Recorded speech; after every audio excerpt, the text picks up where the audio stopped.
नमस्कार, टीवीटी मंच के लिए मैं राजीव कुमार झा और आप तमाम इस मंच से जुड़े सज्जनों का हार्दिक अभिनंदन करता हूं। आप सबको सादर प्रणाम भी करता हूं।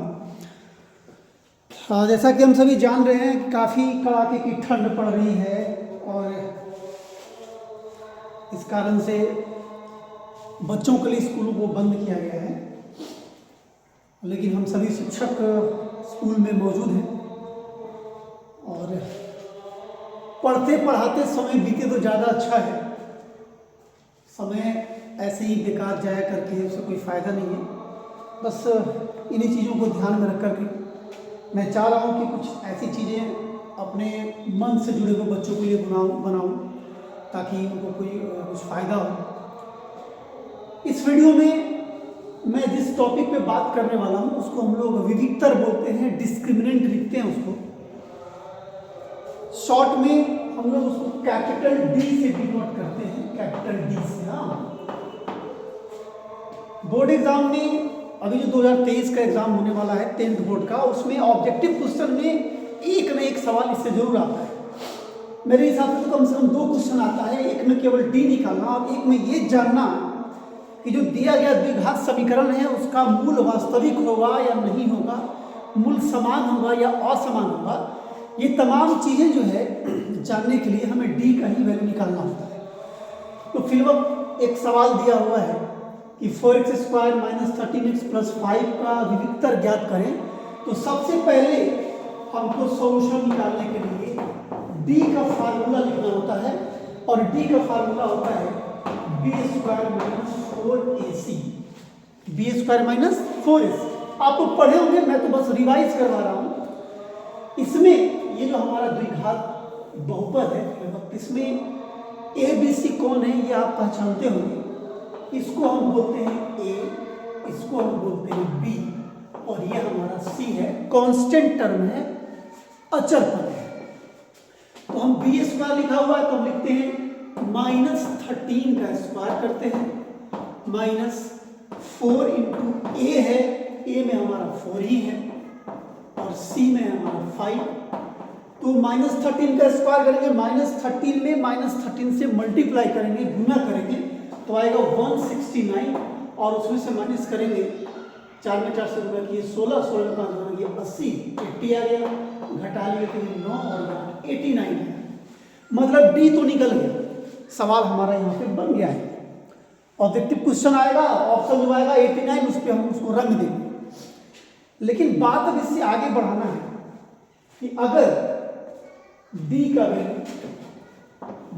जो वैल्यू है अगर 0 से बड़ा है तो वैसे कंडीशन में मूल वास्तविक होता है, मतलब रियल रूट्स होते हैं, मूल वास्तविक होता है। ठीक है, अगर d का वैल्यू 0 से छोटा है, छोटा आने का सीधा मतलब है कि वो हमारा जो आंसर आएगा वो निगेटिव आएगा, -3 -2 -5 कुछ भी है, निगेटिव आएगा। अगर ऐसा कंडीशन है तो मूल वास्तविक नहीं होता है, मूल वास्तविक नहीं होता है। मैं ये जो बना रहा हूं इस सवाल का, इस क्वेश्चन का सॉल्यूशन ये नहीं है, मैं अलग से ये समझा रहा हूं। ये तो कहानी यहीं पे खत्म हो गई है, डी का वैल्यू हमारा 89 आ गया है। मैं उससे आगे बढ़ रहा हूं कि कुछ और चीजें जो आपको जाननी है कि आखिर ये डी और जो मूल होता है उसमें रिलेशन क्या है। डी अगर 0 से बड़ा है तो मूल वास्तविक होगा और डी अगर 0 के बराबर है तब भी मूल वास्तविक होगा। तो मतलब ये हुआ, अगर हम उसको एक साथ लिखेंगे तो when d is greater than equal to 0, when d is greater than equals to 0, then the roots are real, and when the value of d is less than 0, then there are no real roots, तब मूल वास्तविक नहीं है। तो अब इस base पे भी क्वेश्चन आपको देता है, मतलब एक द्विघात बहुपद द्विघात समीकरण दे देगा, समीकरण देगा और पूछेगा कि इसके मूल वास्तविक हैं या नहीं है, इसके मूल समान है या असमान है। अगर वास्तविक है तो समान है या असमान है। ये तमाम चीजें आप इससे पता कर सकते हैं कि अगर डी का वैल्यू 0 से बड़ा या 0 के बराबर आए तो मूल वास्तविक होगा वास्तविक में भी दो कंडीशन है, अगर डी जो है 0 से बड़ा आएगा तो मूल असमान होगा, और अगर डी 0 आएगा तो मूल वास्तविक होगा लेकिन समान होगा। समान का मतलब ये है कि जो वैल्यू अल्फा का होगा वही वैल्यू बीटा का होगा, दोनों जो मूल हैं उसके वो इक्वल्स आएंगे, रूट्स इक्वल। और असमान का मतलब है अल्फा का एक वैल्यू अलग आएगा और बीटा का अलग आएगा।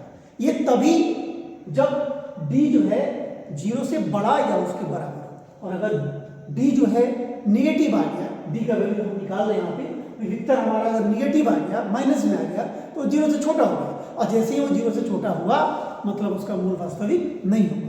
तो इस बेस पर आप अपने बोर्ड एग्जाम्स के कम से कम 2 क्वेश्चन ऑब्जेक्टिव पर सॉल्व कर सकते हैं। तो मुझे उम्मीद है कि आपको ये पसंद आया होगा और आप इससे फ़ायदा उठाएंगे।